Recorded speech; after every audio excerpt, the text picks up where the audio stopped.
Descúbranos a Ángel Lorenzán. Es lo que me preguntaría yo mismo. ¿Quién es Ángel Lorenzán? Pues Ángel Lorenzán soy como un intérprete, pero no a larga distancia, sino más que la proximidad, en el centro de la cuestión. Es decir, que yo, y lo digo, y no es exagerado, sé describir o entrar dentro del mundo del color, de la forma, del gesto, y no es tan, como diríamos, dramático, ni mucho menos, porque está creado precisamente con esa gracia, con esa fluidez, con ese encanto, como el viento, ¿no? A mí me encanta mucho el viento me conviene porque las esculturas las levanta y tal. Yo le dije a un camarero el otro día, le dije, tira la bandeja, a ver si esto flota en el aire. Y no lo hizo, porque sabía que iba a quedar todo deshecho, los vasos, pero la imaginación era ver si volaba y volvía otra vez a la bandeja. Es hacer saltar lo de la bandeja, que lleva compás, lo que sea, que has tomado bebida, ¿no? Pero esa es una idea cinematográfica, en esa razón que con un efecto volvería otra vez lo que has tirado, has soltado de la mano, a tener la precisión exacta otra vez.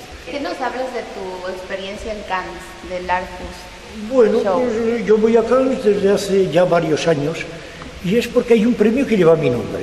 Está presentado por el Ayuntamiento de Cannes y cada año se celebra. Eres un amante del cine, ¿no? Sí, claro. Y lo veo por esta razón que yo decía. ¿Cómo vas a imitar unas flores si son mejores en la realidad? Y luego los efectos fotográficos detiene la imagen perfectamente y se puede conservar para miles de años. Entonces la razón estaría, pero claro, lo que le pasa al cine es que es muy caro de producción, mucho, y luego de difusión, de publicidad.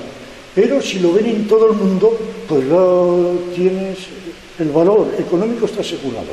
Y de expansión. Y con posibilidades de doblar o triplicar o multiplicar. Sí, porque expande, se ve, acapara los medios más hoy globales, ¿no? Pero tiene que llegar. Sí, tiene que tener algo emocionante. Igual que un cuadro grande de Velázquez o de Goya o de la Croix, tiene que tener ese secreto permanente, como eterno, ¿no? Sí. Y esa es la emoción del cuadro. Aunque no esté el personaje, pasa como Rubens, no está Rubens, pero tiene que conmocionar. Emocionar. A mí me decía, bueno, yo lo conocí bastante, que llegaba al escenario que habían hecho los que lo situaban para filmar y dice, no, esto hay que cambiarlo todo, fuera, que no puede ser porque cuesta mucho dinero y tal. Y al fin tenía que aceptar. Pero no es bueno aceptar porque la obra sufre, no es como tiene que ser. Y entonces ya todo se desgrana. Pero ¿sabes qué pasa? Que a veces una película, si no tiene muchos fondos, medios económicos, pues tienen que acabar con el tiempo, si no se encarece mucho. Y entonces ahí es donde se va. Los contratos tienen que estar firmes y no puede jugar con los tiempos ahí. Decir que se encuentra mal. Porque está firmado todo, los planos, los permisos los tiempos. Y los tiempos. Pero esto puede hacer que esa coyuntura pierda espontaneidad. Por una parte se le da velocidad. Eso es, la espontaneidad tiene que no frenar ni que lo económico ni el tiempo. Jugar con todo eso. La obra que se revela, que toma cuerpo, toma realidad, ¿no? Es esa. Entonces quizás vamos a un cine más espontáneo. Sí. Yo creo que es más real, ¿no? Sí. Bueno, y hablas de tu galería. ¿Por qué no hablas de tu galería?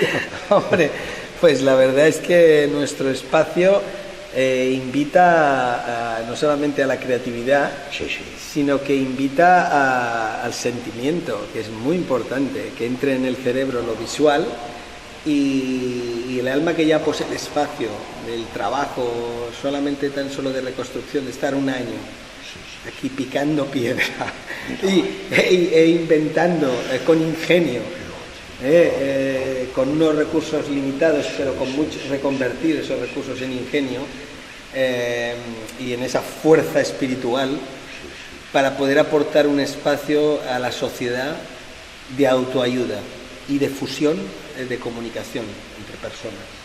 Entonces todo esto nos lleva hoy a estar en un estatus muy bueno, porque la creencia es tan absoluta que las grandes compañías, Coca-Cola, IBM, Microsoft, ya se están fijando en esta frescura. Y cuando estos grandes, que tienen grandes ojeadores y están constantemente buscando nuevos prototipos, te llaman a la puerta, realmente puedes decir, el producto ya estaba acabado, el producto lo creo en él y está funcionando, estoy llegando a la sociedad. Pero estos grandes te avalan, te contratan y te pagan. Y esto es en la realidad. ¿Cuánto vale un artista? Pues cuánto me paguen por las obras. El artista ya tiene el valor, pero la obra está ahí, ¿no? Ya está produciendo, ¿no? Desde el momento. Y esto está convirtiéndose en un espacio multiplicador. Cada cosa que se hace, por pequeña o grande que sea, se multiplica.